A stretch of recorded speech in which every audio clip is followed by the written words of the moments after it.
سلام كوراتنا زي يوتيوب شانل تقدرت لنا خم يتصنحنا زوان زبلكم حضرت نوانا حبريتها تحزلكم قريب لكم كسام مودات حبيركم نصنح لكم مرح واحد دكتور دبرتين غير ميكائيل معلم شات غازيطه مغلصي هوم ابت مغلصي وقتها ازرارو غدات تلعيلهم يوم دكتور دبرتين بزعوا والقايتن ابلع الفيدرالو منغستي وقص قريبهم كمون بزعوا زمدنا ارترا مبرهيهم الزينا زي خفالنا يزمدبنا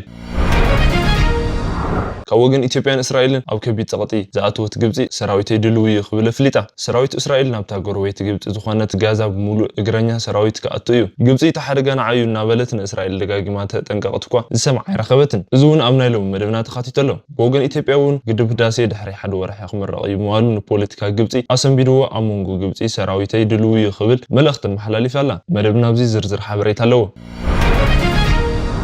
سراويت إثيوبيا أو سومنزي أو جرويت هاجر سومال أو كل جبلاند أو زكايدو زلو جيت سمو خل علصاني حلو سراويت سومال كابتي بوتا لغي خوت محتاتو زي مردا اسفتارو غداي خوينا لو من محدار جبلاند أو زوت مغلطي أو كل الجيدو استغاد دغيت ملكت وصاتنيا تتحيلتا لو يلو اصاوعتو ونا غبط قصيرلو بزينا زرزرلو كوغن تግራይ زسنبد حبريتا وطيو أو كل أو وردا قولاتن بيم زغاطم درقي بزحات سبات مويتم حجون بهوت حاجز انت زي بصحو ابل علا شحات سبات موت كغاطم كم زخل يغلصلو زون كفالنا ناي زمدبيو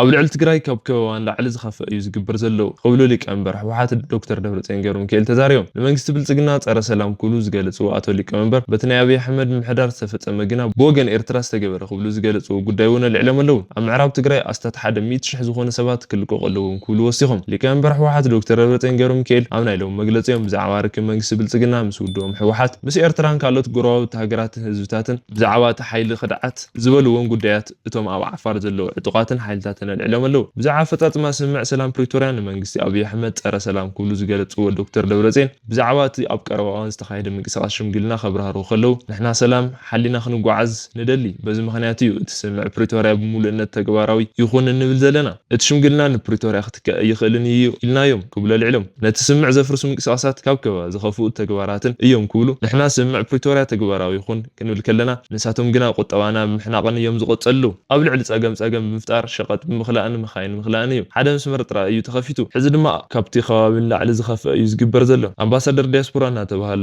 ايو زخلكل زلو ني حيلن عقم زلو هاجرات امباسادرات طرا ايو منا مقاله زموصو اتم كالوت زي فرح امباسادرات يمصن اتخالي دما اب عفار نعطوات موداوي فيدرال يزدالوم زلو سمو سمرت فصامي فيدرال تصلمتونلو ازي نتي سمع سلام زفرس اكل اي غبرونيو ناي بروباغاندا وفرون تخفيتلنالو بسمرات يمصنبر بلصغنا خوينم يمزارو زلو سمع يتحاسلو يستخاخل ينبل زلنا السلام زفرسو زلو فيدرال منغستي اتخالي اتو ليق منبر زلعلو بزعبا اتي هاجراو غجل خدعات زولو اكاليو قدم كاوشت حز دما بلصغنا خوين يفتننا لو اب قراو وانا عمص كلعل سراويتنا ون كبتاتن تعريخ جبر استوهلنا اوالات تغجله من زبلصن بلصغنا يغلغلنا بزولو وددر اتيوم لو فتح دما تنكر كانساتهم مقلاسي يخبلو بملعل بزعات بورد مرجع تسري سباله ودوم دما ودبنا ريفورم ككايدلو خبل اب غواي وسينو زبلو دكتور دبرتين نتزح حلف ጊዜ بمجمجام بفلاي دما دحرت جونوسايد كونتات تلويطو بتي زنبر اغاب دما خنقصل اين خيلن حدا ود بروباغاندا ايو زعقن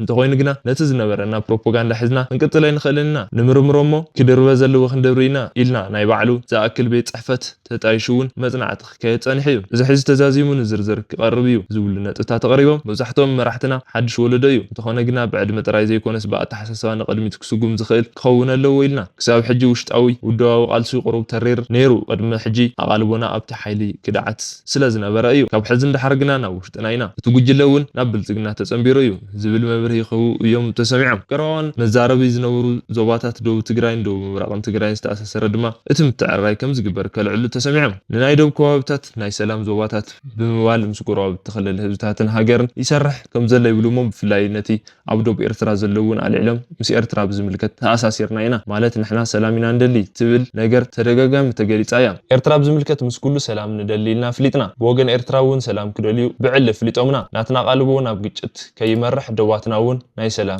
يخون إلا نسرح لنا عبدو كوابتات زنبره تفناقلون نابوتو تمليسو فيدرال إرتراو تخبهال كله ابوتوم يمزلو نابله كيف تصمو صنيحو بركب حزبي نحزب غنا حزب بزح سب ابتخابي نامحارسو تمليسو ليقنبر حوحات دكتور دبرصين غيرون كيل بزعا ملاسن تفناقلتن زلعلو حساب دما ابت زملسو خابي سفور اكا ትካላት ናቶም ቦታ እዩ ምዕራብ ትግራይ ኢልና ኣብ ዝፅዋዕናዮ ከባቢታት ልዕሊ 100,000 ሰባት ክለቀለዎም ኣብቲ ቦታ ተፈናቀልቲ ዝምለሱ እንተኮይኖም ክፉት ቦታ ይብሎም ዝሓለፈ ዓመት ዝፈጸመ ጉዳይ ጸለምቲ ከም ዘለዎ ሕጂ እውን ክንደግሞ ይብልና ንብል ፌደራል መንግስቲ ወሓሲ ይህብ ተባሂሉ ምንም ኣይገበረን ክብሎ ቀሪቦም ግብጽ ካብ ብዙሕ አንፈት ኣብ ውጥረት ዝኣትወት ግብጽ ብወገን ሰራዊት ዝኾነ ተልእኾ ድልውቱ ምዃና ኣፍሊጣ ብወገን እስራኤል ሰራዊትን እስራኤልን ኣብ ጋዛ ሙሉእ ወራር ብምክያድ ነቶም 2.1 ሚልዮን ፍልስጤማውያን ጋዛ ናብ ደቡብ ግብጽ ራፋሕ ክደፍኦም ከም ዝኽእል ይንገረሎ በቲ ካልእ ወገን ድማ እቲ ነዊሕ ዓመታት ዝተሃነፀ ዓብዪ ግድብ ህዳሴ ኢትዮጵያ ኣብ ዝመጽእ መስከረም ክምረቕ እዩ ዝብል ዜና ብምውፅኡ ንበዓል ስልጣናት ግብጽ ካልእ ርእሲ ምዝሓል ኮይንዎም ኣሎ ቀዳማይ ሚኒስትር እስራኤል ቤንያሚን ኔታንያሁ ነታ ምስ ግብጽ እትዋሰን ጋዛ ብሓይሊ ሰራዊቶም ንምቁፅጻር ኣብ ካቢኔ ጸጥታ ወሲኖም ኣለዉ እዚ ድማ ብዙሓት ፍልስጤማውያን ጋዛ ናብ ግብጽ ክስደዱ ከም ዝገበሮም ስጋኣት ተዕብዮ ኣሎ ግብጽ ንእስራኤል ንምእማንን ንኽትቅየርን ተደጋጋሚ ጻዕሪ እኳ እንተገበረት ኣይተሳኽዐላን ኣብዚ ሕዚ እዋን ርክብ እተን ክልተ ሃገራት ኣብ ውጥረት ይርከብ በተኻሊ ወገን ምስ ዓብዪ ግድብ ህዳሴ ብዝተኣሳሰረ እቲ ግድብ ኣብ ዝመጽእ ወርሒ መስከረም ክምረቕ ይመዋሉ ንበዓል ስልጣናት ግብጽ ከም ዓብዪ ዲፕሎማስያዊ ክሳራ ዝተረኣየ ኮይኑ ካብ ብዙሓት ኣብ ወጻኢ ዝነብሩ ኣክቲቪስታት ተንተንቲ ድማ ብርቱዕ ነቐፌታ ይስማዕ ኣሎ በዚ ድማ ብወራር እስራኤልን ኣብ ጋዛ ይኹን ብግድብ ህዳሴ ኢትዮጵያ ኣብ ፀቕጢ ዝኣትወት ግብጽ ኣብ ዝቐረበ እዋን ብፍላይ ብሚኒስተር ወጻኢ ጉዳያት ኣቢለን ኣብ ኣሜሪካ ክሳብ ኡጋንዳ ኬንያን ዝተፈላለዩ ዲፕሎማስያዊ ወፍሪ ክተካይድ ድሕሪ ምጽናሓ ሎሚ ድማ ሰራዊተይ ንዝኾነ ተልእኾ ድልው እዩ ክብል ኣፍሊጣ ሓለቓ ስታፍ ሰራዊት እቲ ሃገር ዓብዱላህ ማጊድ ሳካር ኣብ ዝሃቦ መብርሂ ሰራዊትና ኣብ ዝኾነ እዋን ንላዕሊ ኣብ ዝኾነ ኩነታት ዝወሃቦ ግቡእ ንምፍጻም ድልው እዩ ክብሉ ከም ዝበሉ ጋዜጣ ኣህራን ኦንላይንስ ፀብፂበን ኣብ ዝሓለፈ መዓልትታት ኣብ ዝተፈላለየ ደረጃ መሪሕነትን ሰራዊት ዝርከባ መራሕቲ ክመኽሩ ከም ዝጸንሑ ዝተገለጸ ኮይኑ እቲ ሓለቓ ስታፍ ዝሃቦ መብርሂ መጠንቀቕታታት ድማ መደምደምታታት ከም ዝኾነ ተገሊጹ ግብጽ ብየብስ እትዋደብን ሃገራት ማለት ሱዳን ሊብያ ጋዛን እስራኤልን ኩለን ኣብ ኩናት እየን ዝርከባ ጎረቤት ግብጽ ኣብ ኩናት ዘይትርከብ ቻድ ጥራሕ እያ ኣብ ዝቕጽል ዜና እንትንሰገር ናይ ቀረባ እዋን ግጭት ወጥርን ዞባ ጌዶ ሶማልን ናይ ግብጽ ኢድ ኣለዋ ተባሂሉ ሰራዊት ኢትዮጵያ ኣብ ሰሙን ኣብ ጎረቤት ሶማልን ኣብ ክልል ጁብላንድን ኣብ ዘካይዶ ዘሎ ግጭት ስሙ ክለዓል ጸኒሑ እዩ ኣብቲ ዞባ ሓንቲ ከተማ ተቆጣጢሩ ዘሎ ሰራዊት ሶማል ካብቲ ቦታ ክወፅእ ሰራዊት ኢትዮጵያ ናይ ሰዓት ገደብ መቕማጦ ኣዛራቢ ኮይኑ ኣሎ መቃዲሾ ንሉዓላውነታ ዝተጻብአት ክብል ብፍላይ ዜጋታት እቲ ሃገር ኣብ ማሕበራዊ ሚድያ ብርቱዕ ተቃውሞ ኣስሚዖም ኣለዉ ካብ ዝሓለፉ ሰሙናት ጀሚሩ ሰራዊት ሶማልን ሓይልታት ክልል ጁብላንድን ኣብ ውግእ ይርከቡ ሰራዊት ሶማል እቲ ክልል ብዛዕባ ምርጫን ካልእ ትእዛዝን ማእኸላይ መንግስቲ ይቕበል ምዋሉ ስዒቡ ሰራዊት ከም ዘእተውን ጁብላንድ ክሰቅሪባ ሰራዊት ምክልኻል ኢትዮጵያን ጁብላንድ ወታደራዊ ደገፍ ከም ዘይትገብር ዝፈልጥ ኮይኑ ኣብ ዝሓለፉ ሰሙናት ኣብቲ ዞባ ኣብ ልዕሊ ሃገራዊ ትካላትን ድሕነትን ሶማልያ ምስ ሓይልታት ጁብላንድ ምዃን መጥቃዕቲ ከም ዝፈጸማ ይንገር ኣብ ሰሙን ሰራዊት ኢትዮጵያ እቲ ሰራዊት ሶማልን ካብ ሓይልታት ጁብላንድን ኣጽሪዩ ዝሓዘ ከተማ ክወፅእ ናይ ግዜ ገደብ መቕማጡ ነቲ ውጥረት ኣጋዲድዎ ምሕዳር ጁብላንድ ኣብ ዝወፅኦ ሓበሬታ ብፍላይ ድማ ኣብ ዞባ ጌዶ ዝተጋደደ ግጭት ናይ ወፃኢ ሓይልታት ይደልው ክብል ገሊጡ ነቲ ጉዳይ ብዝርዝር ክገልጾ ከሎ እቲ ግጭት ምስ ክርክር ግድብ ኣባይን ዝተኣሳሰረ እዩ ክብል ኤራን ዝተባሃለ ሚድያ ፀብፂቡ ሚኒስተሩ ውሽጣዊ ጉዳያት ክልል ጁብላንድ ኣብ ዝወፅእ ጽሑፋዊ መግለጺ ኣብቲ ግጭት ድሌት ግብጽ ከም ዘለዎ ገሊጹ እቲ መግለጺ ፕሬዚዳንት ሶማል ሓሰን ሼክ መሐመድን ነቲ ኣብ ጌዶ ዝርከብ ሃገራዊ ሰራዊት ሶማልን ብዕላማ ከም ዝመቐሎ ዝኸሰሰ ኮይኑ ምሕዳር ጁብላንድን ድሕሪ እቲ ሰራዊት ሶማልን ኣብ ጌዶ ዝወስዶ ዘሎ መጥቃዕቲ ናይ ወፃኢ ሓይሊ ኣጀንዳ ከም ዘለዎ ኣጽኒዐ ይኣምን ኢሉ እቲ መጥቃዕቲ ምስ ክርክር ማይ ኣባይ ዝተኣሳሰረ እዩ ዝብል ሚኒስተሩ ውሽጣዊ ጉዳያት እቲ ክልል ሶማሊ ኣብ ዘየልያ ጉዳይ ናብ ኩናት ክትኣቱ ትግበረላ ክብል ንመቃዲሾ ወቂሱ ተንተንቲ ሰራዊት ግብጽ ኣብ ሰላም ምክልኻል ሕብረት ኣፍሪካ ምእታውን ቀደም ክብል ኣብ ጥቓ ሰራዊት ኢትዮጵያ ምምዳውን ግዜኡ ዝጽበ ዘሎ ፈንጂ ይብሉ መንግስቲ መቃዲሾ ነዚ ስትራቴጂካዊ ፍታሕ እንተዘይቐሚጡ ሰራዊት እተን ክልተ ሃገራት ኣብ ሓደ ተልእኾ ምምዳው ሓደ ጉኡ ዝለዓለ ከም ዝኾነ ይጥንቅቑ ክሲ ጁብላንድ እውን ነዚ ስዒቡ ዝመፀ እዩ ኣብቲ ናይ ቀረባ ግዜ ግጭት መቃዲሾ እቲ ናይ ቀደም ሓላፊ ፀጥታ ጁብላንድ መራሒ እቲ ወፍሪ ጌራ ምልኣኻ እውን ጁብላንድ ተቃዊማቶ ሰራዊት ኢትዮጵያ እቶም ኣብ ከተማ ቤልሃም ዞባ ጌዶ ዝርከብ ኣባላት ሰራዊት ክወፁ ናይ ግዜ ገደብ ምቕማጡ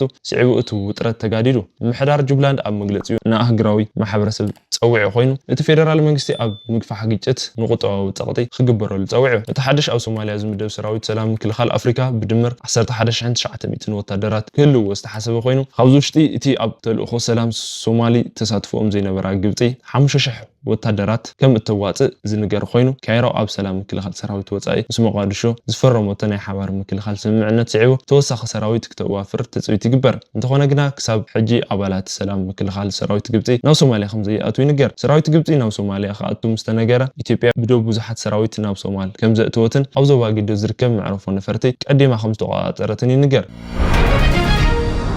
ናብ ዝቕፅል ርስትና ድማ ኣብ ወገን ትግራይ ዝተሰምዐ ዘስንብድ ሓበሬታ ካብ ወገን ትግራይ ዘስንብድ ሓበሬታ ወፂኡ ኣብ ትኽልል ወረዳ ቆላ ተንቤን ብዘጋጠመ ድርቂ ብዙሓት ሰባት ሞይቶም ሓላፊ ዘርፊ ኢኮኖሚ ወረዳ ቆላ ተንቤን ኣቶ ጎይቶኦም ገብረ ሃዋርያ ብምጥቃስ ዝወፀ ናይ ሎሚ ፀብፃብ ቢቢሲ ከም ዘመልከቶ ኣብቲ ከባቢ ምስ ዘጋጠመ ከቢድ ድርቂ ብዝተኣሳሰረ ኣብ ዝሓለፈ ወርሒ ግንቦት ጀሚሩ ሂወት 22 ሰባት ሓሊፉ እቲ ሓላፊ ሕጂ እውን ኣብ ውሽጢ ሰሙናት ናብቲ ከባቢ ህፁፅ ሓገዝ እንተዘይበፂሑ ኣሽሓት ሰባት ክሞቱ ከም ዝኽእሉ ተዛሪቡ ኣብ ትግራይ ካብ ወረዳ ቆላ ተንቤን እቲ ህዝቢ ብከቢድ ጥሜት ተጠቂዑ ዝተባሃለሉ ኣብታ ያቁር እትበሃል ቀበሌ ብሓፈሻ 108,000 ነበርቲ ከም ዘለዋ ዝተነገረላ ወረዳ ቆላ ተንቤን እታ ያቁር እትበሃል ቀበሌ 4,100 ህዝቢ ከም ዝነብረላ እዚ ሓበሬታ ቢቢሲ ወሲኹ ኣመልኪቱ ምክንያት እቲ ድርቂ ድማ ኣብዚ ዓመት ኣብ እዋን ክረምቲ ኣብቲ ከባቢ ዝናብ ዘይምፅኡ እዩ ተባሂሉ